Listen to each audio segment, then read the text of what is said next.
Hey planty people, have you ever had an insect infestation that was so bad you had to resort to a systemic insecticide to get rid of them? A lot of people use it for stubborn infestations, but there's one insect you should never use it on. The most common brand of systemic in the US is Bonide, which is great. It comes in a granular form that you mix into the soil, which makes the entire plant toxic, hence systemic. The whole system is toxic to insects, including the soil.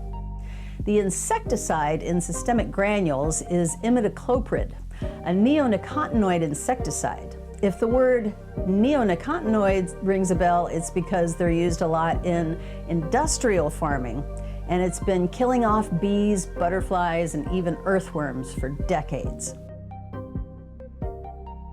That's why I never recommend systemic for outdoors. We need our pollinators. Please don't poison them. Systemic insecticide works well for especially stubborn infestations like thrips or mealy. However, you should really only use it as a last resort, since the imidacloprid stays in the soil and will eventually end up in a landfill. But there's one insect you should never use it for, indoors or out, and that's spider mites.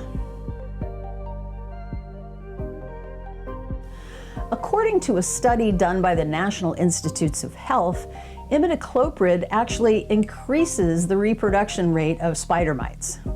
That means you won't be killing them off, you'll be encouraging them to make more. Not only that, it makes the treated plant more palatable to spider mites, meaning they'll want to eat more, and the more they eat, the more they'll reproduce. It can even lead to super mites that are more resilient and harder to control, even with other insecticides. And eventually, you'll end up with this. Ugh, gross. So, there's your quick tip. You should only use systemic as a last resort, and you should never use it on spider mites. What's your go-to for indoor pest control? Let me know in the comments, and thanks for watching.